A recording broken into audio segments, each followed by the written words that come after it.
As we both know, whoever's killing off my detractors is doing so for calculated effect, undermining me. The Crown Killer is being guided by someone. But who? Tomorrow's the anniversary of Mother's death. A sad day for us both. But I want you to remember all that's happened over the last 15 years. You've protected me, and taught me how to protect myself. You've helped me see what was right for the people of the Empire. We drained the flooded district, fought back the gangs, and yesterday we launched a beautiful ship in Mother's name. I'm trying to become the sovereign she wanted me to be. But Father, I wouldn't be here without you. Emily, I know times are hard. You're the ruler of 4 nations, and I won't pretend to understand the pressure you're under. Only you, and your mother before you, could know what that's like. Whoever's killing off your enemies is doing so for calculated effect, undermining us. I do know what it's like to be blamed for murders you didn't commit, but trust me, we'll find this Crown Killer, and they'll pay. Tomorrow is the anniversary of her death. A sad day for sure. But I want you to remember all that's happened over the last 15 years. You've held on to the throne, and you've done what you thought was right for the people of the Empire. You drained the flooded district, kept the gangs in check, and yesterday we launched a magnificent ship bearing Jessamine's name. You're becoming the sovereign your mother wanted you to be, and I'm proud of you.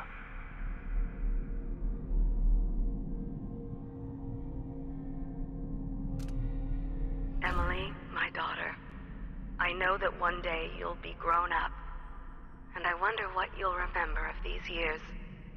Will you recall your time as a child with fondness?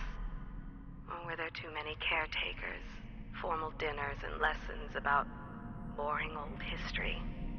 Maybe the precious hours we spent together will shine brighter. Time captured now and then with your mother and with Corvo, who was always close to my heart. I hope the season of rats and plague will be nothing more than a passing shadow on your early memories. A crisis come and past, weathered by your mother and her advisors. You'll sit on the throne someday, and will do well, I hope. It's a tricky life, full of responsibility and peril. It was not your choice to be the daughter of an empress, but I believe you'll rise to the challenge. Stay good-hearted, Emily. Keep drawing and telling stories, and only share your power with those you truly trust. Kiela, sorry you missed us. I'll be taking the children away from Dunwall earlier than expected, a few weeks before the upcoming anniversary of Empress Jessamine's death.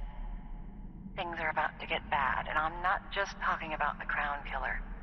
Besides, there's profit to be made bringing new silver miners down south, so arrangements must be made. Ta for now. Dearest Emily, or must I say, Your Imperial Majesty, I have something that you and Corvo must hear at the first opportunity. It concerns the murders happening across the Empire, committed by this so-called Crown Killer. When I left Bristol years ago, I swore I'd never again take part in any further political matters. I've done my share of bad things, and some good, before and after the Rat Plague. But here in Karnaca, I've uncovered a terrible conspiracy against you. Here, at the bottom of the Empire, the cobblestone smell of death and corruption. I'm staying with an associate, Megan Foster, aboard her vessel, the Dreadful Whale. We'll leave for Dunwall in the morning, as soon as the tides are willing. I keep thinking of the way sweet Jessamine was stolen from you and your father, and I fear it might be your turn to face such turmoil. I know Corvo would protect you with his life, but please do not trust anyone. There you are, old man. I was asked to pay you a visit. Wait, what's wrong with you? Megan! A we go, Sokolov, to somewhere more private. I spend less and less time here at my apartment, but my work at Admire demands it. After the horrible failures of my first serum, I'm more determined than ever to help the miners. It's not my say how hard the Duke and his cronies drive the workers, but until he sees reason, I'll do what I can to make their lives better, and to provide comfort to their families. It's my obsession, this work, and the impact it will have on the least privileged people in Karnaca. Studying the original plague elixirs, I'm close to something. The blackouts are worse, and my dreams have taken a turn towards the disturbing. Even rest eludes me. Duke Bell seemed overprotective at first, but increasingly, I'm a prisoner in my own lab. The soldiers stationed here leave me alone, but even then I feel like I'm being watched. What really saddens me is the loss of my work. I've always thrived on my connection to the people who need me the most. The workers and their families. Each time I hear there's been an outbreak of some fever or some new condition among the miners, it pains me that I am not with them, working to ease their suffering. I finally understand it. There's a part of Hypatia that she doesn't even know about. It's always there, riding along in her mind, takes over and forces her to use more of the original serum with some regularity. The Duke keeps her here and, if I'm right, sends her out on diabolical assignments. Hypatia is the one the newspapers are calling the Crown Killer. She leaves and comes back, leaving bloody footprints. But there's a cure, a counter serum. I'll try to administer it once I get my notes from the safe in disease treatment. Hello? Oh, Alexandria. I was just... No. It's you. Yes, Vasco, my love. You're found out, and now we have some experiments to conduct. Come, I'll make you comfortable. No! You did well finding Anton Sokolov, my friend. The old man is with Kirin Jindosh, who is prying him apart, digging out all his secrets, adding Sokolov's knowledge to his own. Who knows what wonders of natural philosophy Jindosh will reveal in future days. But it's time for you to come out once again. Time to play. We have need for your special talents. The good doctor's due for a trip to Dunwall because Ichabod Boyle is next on the list. Make haste, and make this one messy. Give the newspaper something to write about, and give the people of the Empire fodder for their nightmares. I come and I go, putting Hypatia to sleep as I want. But even when she's awake, I'm with her, looking out through her eyes. My cold, dry sister. She saves her love for the sooted workers, suffocating deep down in the mines, for the children in hovels at the edge of the city, cursed with short, nasty lives. And for Vasco, her trusted assistant, missing now for months. Wherever did he go, dear sister? I long to take him apart, to roll in the mess, rutting against his slippery skull, driving myself against his red fever. In time, good Vasco. In time.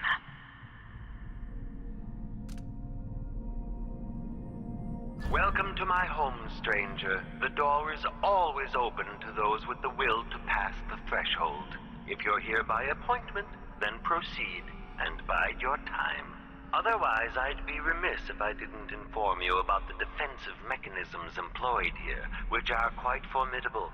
Many have entered without invitation. for reasons as myriad as the fish in the ocean. But of those who've dared to explore further, very few have found their way back out. So many events in motion, each exerting subtle gravity. With Delilah, a new empire could be drawn, and all the old barriers broken. Much could be accomplished.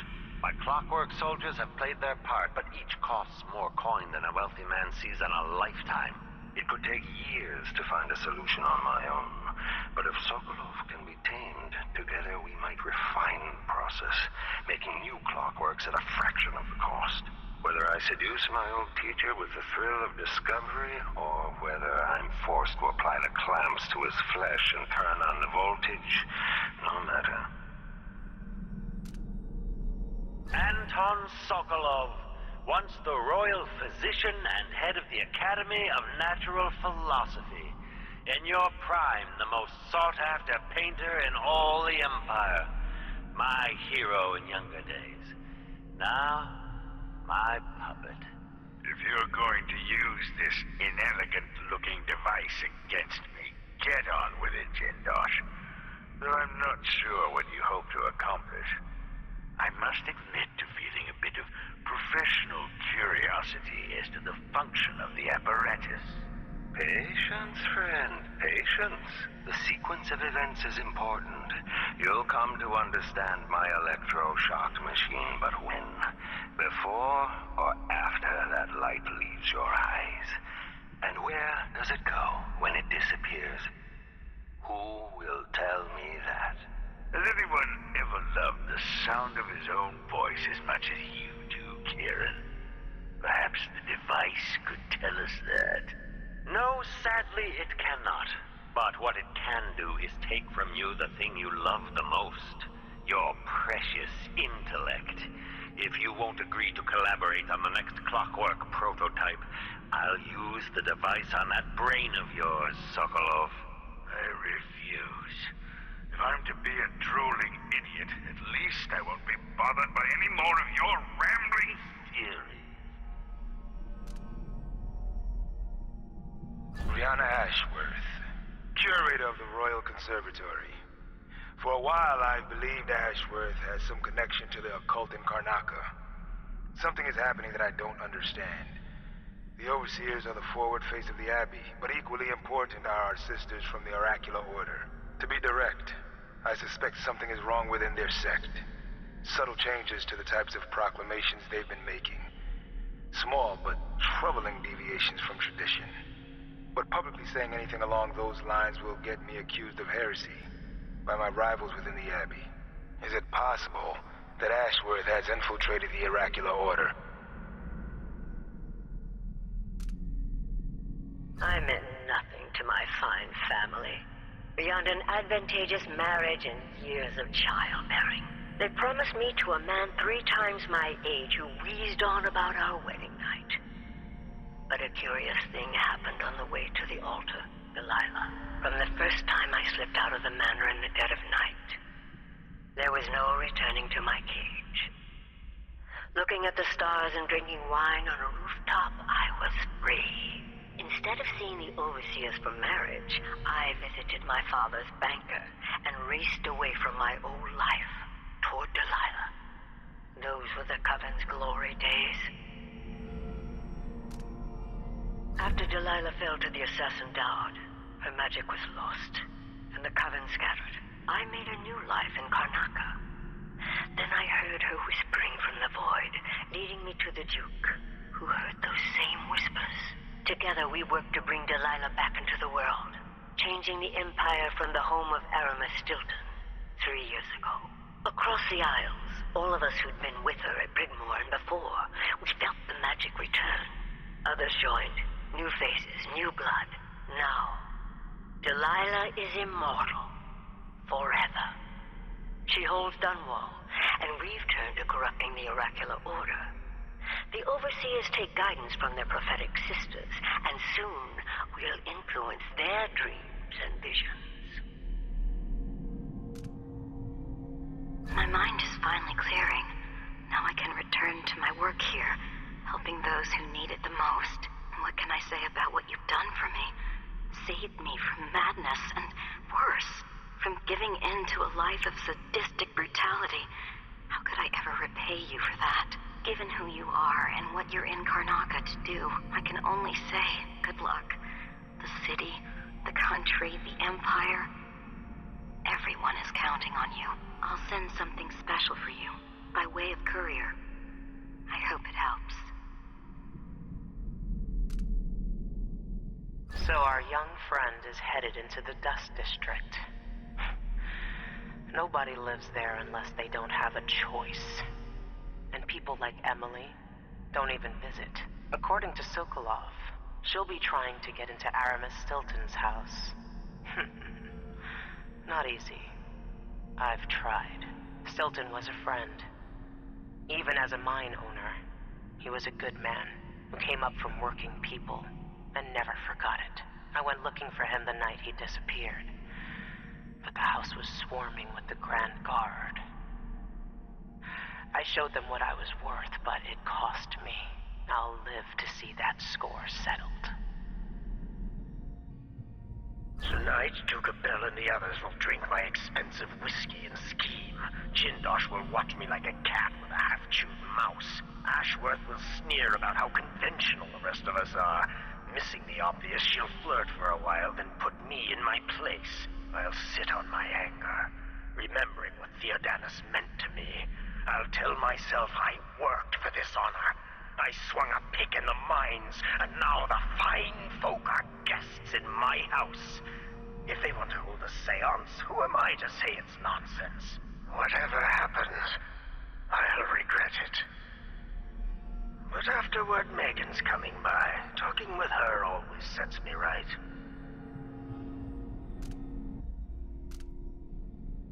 I know you're all ready to begin. Our speaker tonight is none other than Aramis Stilton, who owns the mines where those you love toil beneath the ground. Mr. Stilton is known for his fairness, and that reputation is not for show.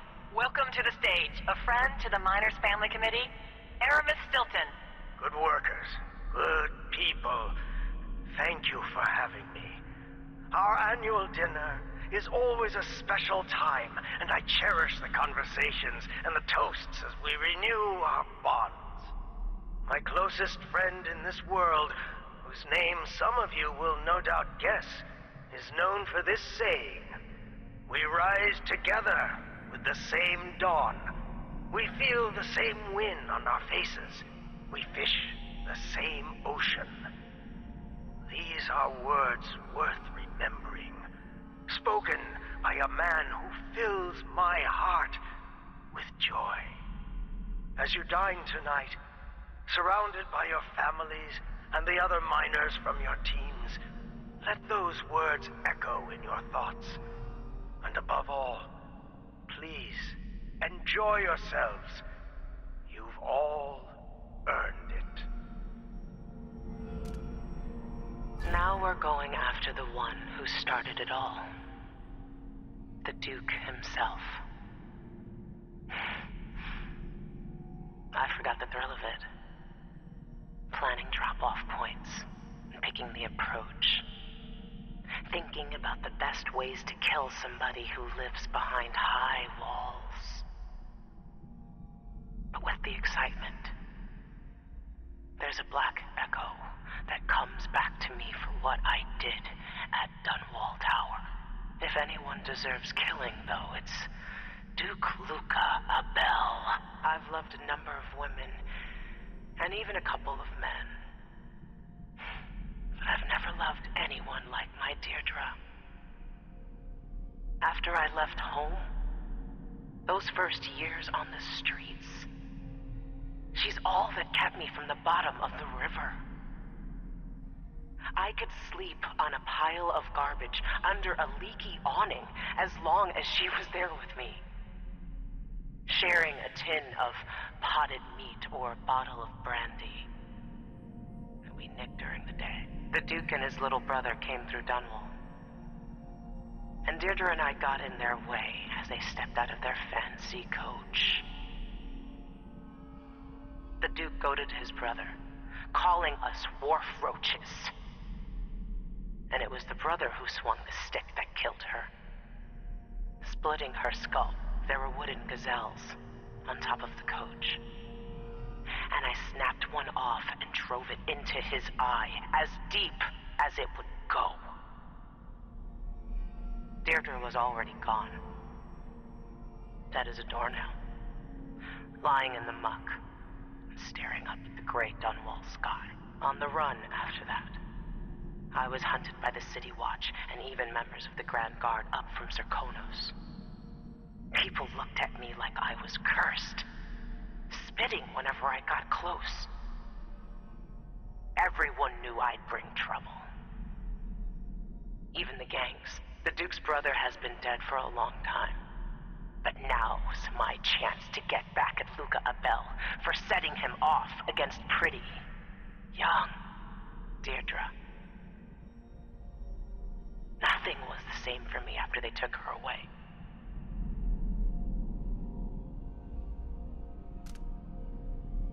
Empress Jessamine herself once offered me a suite at Dunwall Tower, complete with a laboratory and the finest apparatus in the Isles.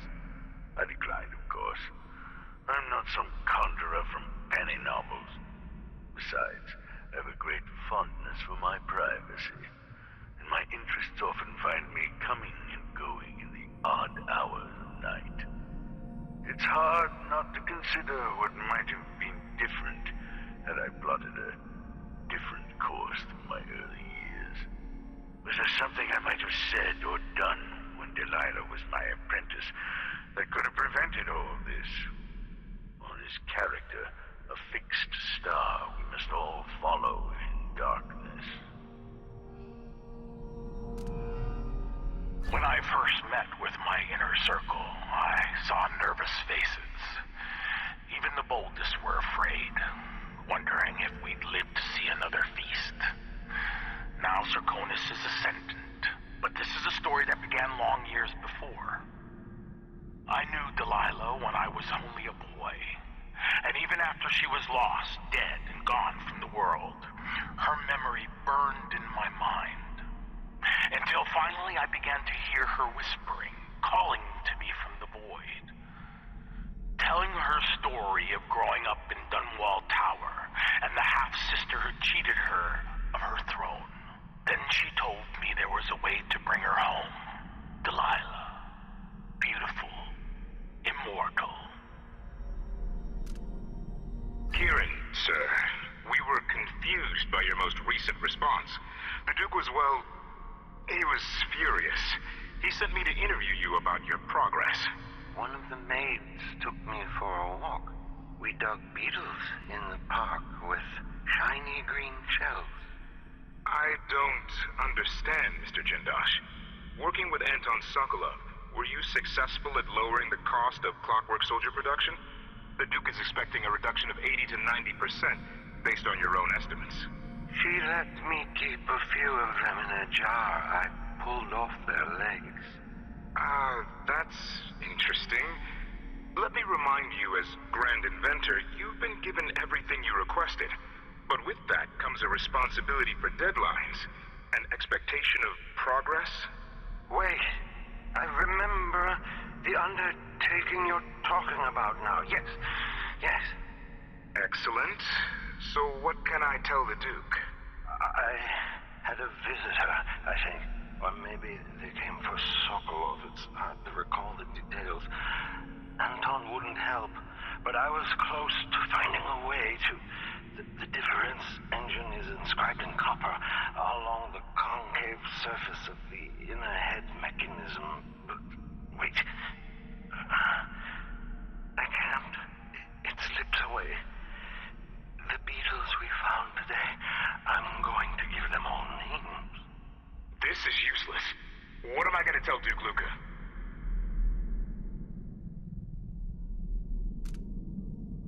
This whole setup is a huge pain in the ass. Timing windows that ignore the tides, fake boat manifests, and private door codes. Might be easier just to play it straight. Pick up and deliver goods. Anyway, so I don't forget it. The code for the black market shop is Zirconin wine is better than Tivian prisons. Idiots.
ways we can't always fathom. The consequences come back to us. I came from Serkonos to Dunwall as a boy. Made my living as a killer. One of the few who've heard the outsider's voice. I murdered an empress, but saved her daughter, who will one day rule the Empire. Those were my choices. I'm ready for what comes. It worked. I painted the chapel, but added a tree to the painting. After arranging the runes across the chair, both pure and corrupted, I was able to transpose the chapel made of paint with the one made of stone. With more runes, I should be able to do the same to all the Empire. This will be my greatest undertaking, transposing my painting. The world as it should be, with this wretched dung heap we're all born into. At last, all will be made proper and good. Mary Kate, what's this then? Did you grow up in the country, dear? Out in the sticks? It's an audiograph machine. But what's it for? It enables important people to record their voices. A prince's order for war, a matron's business instructions, or a lover's hungry words dripping with honey. Even the final thoughts of one lost in despair before jumping from a bridge. So now my voice will live on, even after I'm dead and gone.